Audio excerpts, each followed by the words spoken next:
What's up, Warrior Dad Nation?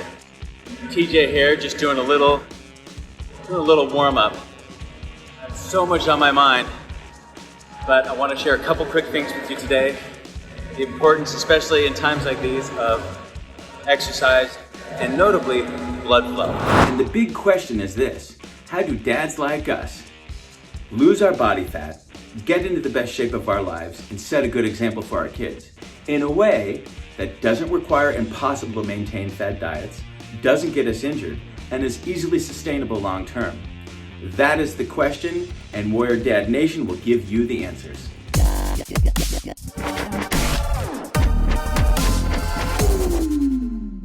Okay, welcome back, Warrior Dads. TJ here, coming at you.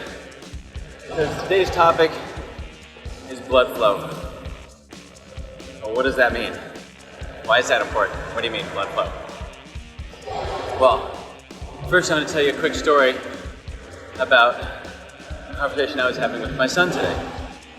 And that my daughters and I started to talk about, we're getting together for game night tonight, so we're going to talk about it more tonight, as with all the school cancellations and whatnot. So as I was driving my son home to his mom's house, about 45 minutes away from my house, we listened to a little speech, and then I paused it as it reminded me to talk to him about blood flow and about the importance of staying active while the school is closed. And they're going to be doing online courses. And we're going to get more information on Monday. I don't know when you're going to see this, but right now it's Sunday the 15th. By the time I get this edited and you see it, might be Wednesday this week or whatever. So, but I wanted to just not go on and on too long, but we talked about the importance of, now that you're going to be staying home more, and with all the restrictions with what's going on with the virus and all that stuff, I said one thing that's super important right now is that you stay active and keep your blood flow, improve your cardiovascular strength, take this time to get stronger physically. Make your heart stronger, make your blood system stronger, make your cardiovascular stronger, your lungs stronger. And it's how that affects your mind. Keep your mind strong while you're not going to be at school and playing with your friends and running around on the playground as much, you know. And so I said, he's like, well, what do you want me to do? I said, okay, well, here's your homework assignment. And here's your challenge. So I broke it down real simple for him. I said, because you're going to be at home a lot more. I set him up on a 3-day cycle. Day 1, do as many push-ups as you can, and here's how to do it. So even if you only do 5 at a time or 10 at a time, he started a little tally sheet, and then we went over it at the end too. And he says, okay, I said, now remind me what you're going to do. And he broke it all down. I was like, right, you got it, okay. He's going to go home and start a sheet of paper, and just day 1, day 2, day 3. And then he's going to keep a tally. Every time he drops down, day 1 is push-up day. You don't want to just do push-ups every day. You want to let that muscle group recover and then do something else the next day. So he's going to do push-ups on day 1. So day 1 is today. So he's got to do 100 push-ups by the end of the day. That could be 5 at a time, that could be 10 at a time. Heck, if you do 10 at a time, you just do 10 push-ups 10 times, you've done 100 push-ups. 5, 20 times, whatever it is. And I said, when you go to brush your teeth, drop down and do 5 to 10 or more push-ups, however many you can do. And if you only get 8, and then you're maxed out and you're like, oh, I can't get any more, that's okay. Brush your teeth, go over to your tally sheet, write down 8 little check marks. And just count them up at the end of the day. Make sure you did 100. If it's after dinner time, if you've only done 80, well, on the commercials, if you're watching a show, they don't watch that much TV anyways, but if you're watching a TV show or something, on the commercial breaks, drop down, do 5 push-ups. Next commercial break, drop down, do 5 push-ups. Those little accomplishable tasks, those little doable tasks, add up to a lot by the end of the day. By the end of the day, you've done 100 push-ups in one day. He's like, oh, I can do that. I was like, yeah. And then on day 2 is your sit-up day. especially they're young, so they don't have to worry about the back problems and all that stuff. So just do regular sit-ups. Just stick your toes under the edge of the couch, because there's a nice little lip. You can fit your feet under there. Same thing with sit-ups. 5 at a time, 10 at a time, 20 at a time, whatever it is. Minimum of 100 by the end of the day. If you feel like you can do more and it's a boring day, just do more. Day 3 is a leg day. So day 3 is, there's this little, from the living room to the hallway, it's just like a little, 6-inch step, 6 or 8-inch step. Since you're young and you're more flexible, you can do jump squats. So start on the lower part, go down into a nice low squat, do a few warm-up squats. Even though you're young, you want to be healthy on your joints, and then do jump squats. Start low, and then jump up to the upper step, and then jump back down, and then go down into a squat and jump up onto the upper step and go back down. By the end of the day, 100 jump squats. Now, if it was for somebody over 40 or over 50, we wouldn't want to do jump squats. Way too much impact on your joints. We would do just body-only squats. So you can work, these are workouts you can do from home. So let me finish my point though. So for him, and then I said now on day 4, now you just repeat those day 1, day 2, day 3. So that each muscle group has time to recover, and then you repeat the cycle. And then I said, I want you to make sure to go on play dates, over at your neighbor's house, small groups. As long as they're not sick, and they don't have a cold or something, go over there, have a lot of play dates. Go to this neighbor's house, go to that neighbor's house, and then keep doing your push-ups and your sit-ups and stuff, and they'll see you doing them, and they'll be like, what are you doing? I said, well, I'm doing 100 by the end of the day. Really? How do you do that? And then you can explain to them how you do it and why it helps. And then we talked about why it helps. Because the same thing applies to us, especially over 40, over 50, over 60, over 70. Right now, more than ever, we need to increase our cardiovascular health, our muscular health, our joint health, heart disease, pulmonary issues, especially right now with everything going on, you know what I mean? And a lot of the root of that is just blood flow, moving your body. Now, why do I say blood flow is so important? Blood flow is related to all of these things. And all those things I just said for my son apply to us as well. You just tweak it instead of doing jump squats, you could do bodyweight squats. If you don't feel comfortable going to a gym, do them at home. Every time you get up to go to the bathroom, do 20 bodyweight squats. Next time you get up to go to get something from the kitchen, grab a little bite to eat, do 20 bodyweight squats. When you go to brush your teeth, after you brush your teeth, do 20 bodyweight squats. Before you know, you've done 100, and it's not that hard. Next thing you know, you're like, geez, I could do more. Then on the next round of day 1, day 2, day 3, do a little bit more. Don't do too much right away, just easy does it. Depending on where you're at and on your level of fitness. But right now, more than ever, we need to move our bodies. We need to create blood flow. So again, now I'll dive in just a layman's version of why blood flow is so important.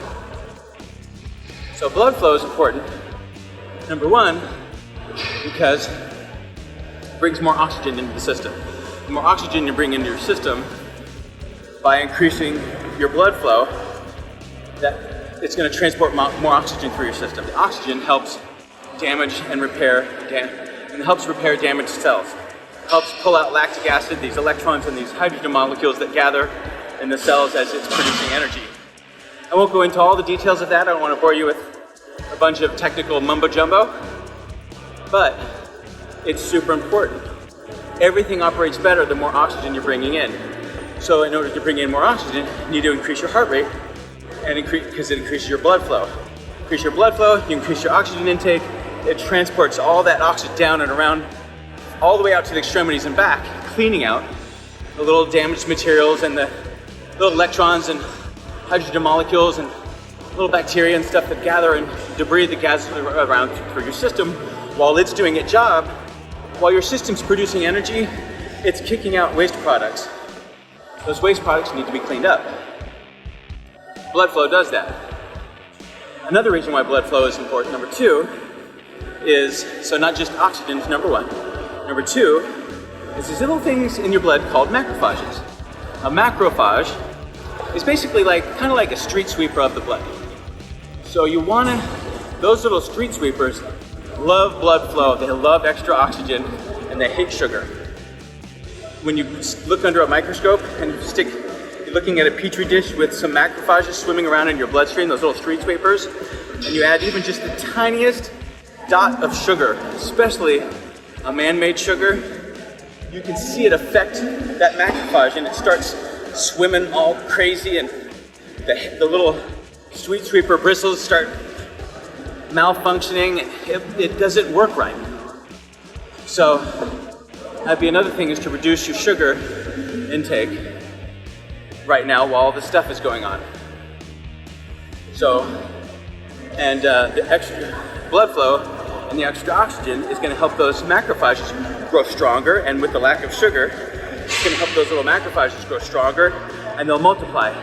And then they're going to street sweep through your blood and keep your immune system stronger. They're part of your immune system. They're basically the street sweepers of your blood.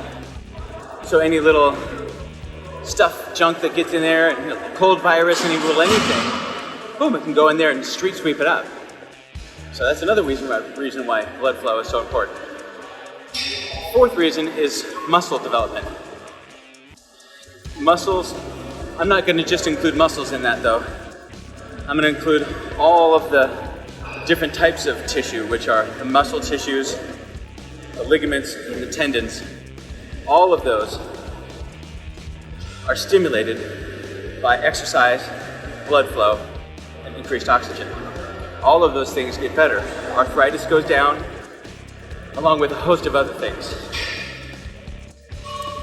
So it helps subside arthritis symptoms, it increases your joint flexibility, it increases the flexibility of your ligaments and your tendons, and the muscle cells themselves grow in more volume and get more. The more blood flow, the better and healthier they are, and the more resilient your whole body is to infections and disease and a whole host of other things.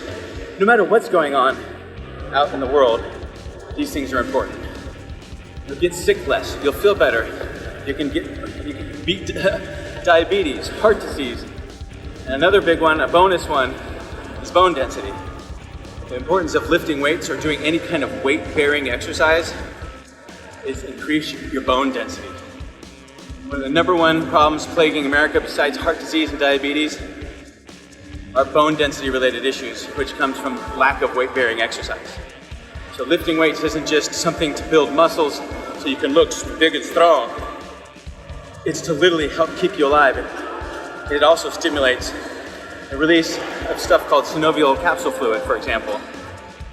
It's basically, it turns on the lubricating systems in your body, reduces inflammation, it increases joint flexibility and joint lubricating fluid. It stimulates production of more bone cells. So instead of those bones getting weaker and weaker, they can get stronger. And then you won't be stuck on bone density medicine when you get old. Just like the 80-year-old warrior dad that I worked out with down in Pismo Beach. He looked incredible, and he says he doesn't barely even feel his arthritis anymore. Diabetes is in check. All of the things I'm talking about, he's a living example. And he's 80 years old, and he's in the gym lifting weights. And if you don't want to go to the gym right now, you can go to Big Five, get a couple of simple dumbbells, get a couple of simple things. You don't even need a treadmill. You can go for walks out in nature. You can walk up and down your stairs if you have stairs. You can do, I wouldn't necessarily, especially if you're older, I wouldn't even suggest things like jumping jacks or mountain climbers or burpees, because those are high impact and they're stressful on your joints. But you can do bodyweight squats, and before you do it, you do enough bodyweight squats, you'll be breathing heavy. And you go back and forth between bodyweight squats and push-ups, you'll be breathing really good. On push-ups, I'm gonna give you one bonus tip also.